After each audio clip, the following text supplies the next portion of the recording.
څرنګه تاسو معلومه ده پرون د جګړې نهمه ورځ یا نهمه شپه وه او اسلامي امارت دا ادعا وکړله چې د پاکستان د اردو اتش مهمې نقطې وهلې دي 14 نظامي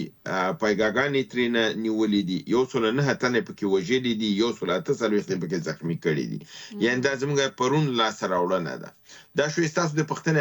اول حصه دویمه حصه دا چې تاسو ویلې د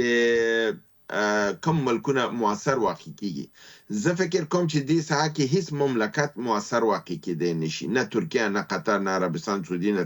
ټول موږ تاسو ټیسټ کړل هغه ته پاکستان معلوم شو چې پاکستان رښتیا نه وي دروغ وي او پاکستان غوښتنې د هغه په نظ باندې زموږ په نظ نه د ترکیه د قطر د عربستان په سعودي په مخ کې چې کومې غوښتنې پاکستان وکړلې هغه نه عقلاني وي نه سیاسي وي نه حقوقي وي د درې واړو لحاظ نه دا بالکل داسې پښتنې وي چې ترکان هم حیران کړي وغم نو په داسې حالت کې چې مملکت غوښتنې غیر عقلاني غیر حقوقي غیر سیاسي هغه سره به څنګه کېنه کوم مملکت د جرأت کولی شي چې معاملات استحال کی نو په دې اساس باندې په پاکستان کې هیڅ داسې کوم هیواد نشته چې زیات نفوذ ولري او کولی شي د جګړې پای لپاره اغېزمن رول ولوبوي ګورئ زما ټکی بل ځای کې دی د شته د مملکت چې اغېز ولري ترکیه اغېز لري عربستان سعودي اغېز لري د پاکستان اغېز لري خو دلته خبره زما دا ده چې دا مملکتونه د اغېز باوجود آیا جنگ ودرولی شي جنگ نشي ودرولی که پاکستان د هغې خبره ومني 2 ورځې درته جنگ ودرېږي درېیمه ورځ بیرته برید در باندې کوي ځکه چې هلته چې کوم جنگ روان دی د ټي ټي پي او د بیلې هغه نه ودرېږي هغه هره ورځ عملیات کوي دغه تنه د فبروري په میاشت کې په 352 عملیات کړي دي مجاهدینو په پاکستان کې 352 عملیات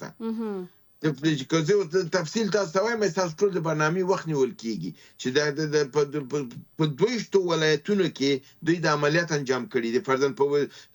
وزیرستان جنوبي کې 15 عملیات په فبروري کې شوي دي وزیرستان شمالي کې 50 عملیات په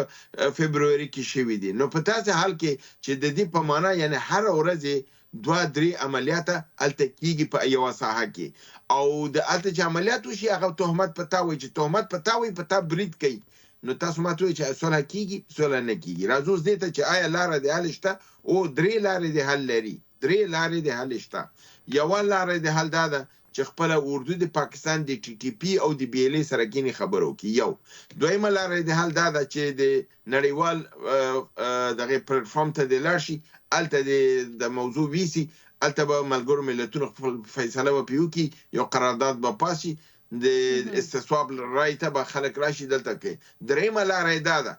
نه خپل کوي او نه په ملګرو ملتونو کې او په جنگ باندې موضوع حل کیږي نه ځکه چې افغانستان باندې اتهام وي افغانستان متهم نه دی نه داخل دی ستا جنگ دنه نه دی نو بیا یو لوی جرګه د دواړو لار او بر راوغواړه چې هغه کې ټول پښتانه د لار او د بر پښتانه د پښتنو په جرګې باندې الته کینه و چې دغه سیمې لپاره باید څه وشي آیا دا کار پاکستان کوي په سلو کالیم نه کوي په یږي د پښتانه سره یو ځای کېنه اصل فیصله هم دا چې موږ ورونه سو دا زموږ متحده خاوره ده نو راځو خبره دلته چې آیا دا مشکل حل کېدونکی دی نه دا مشکل نه دی حل کېدونکی په دې باندې دا د سرطان دانه ده دا سرطان دانه به یا تا د منځه وړي یا به ته د منځه مکمل دا کې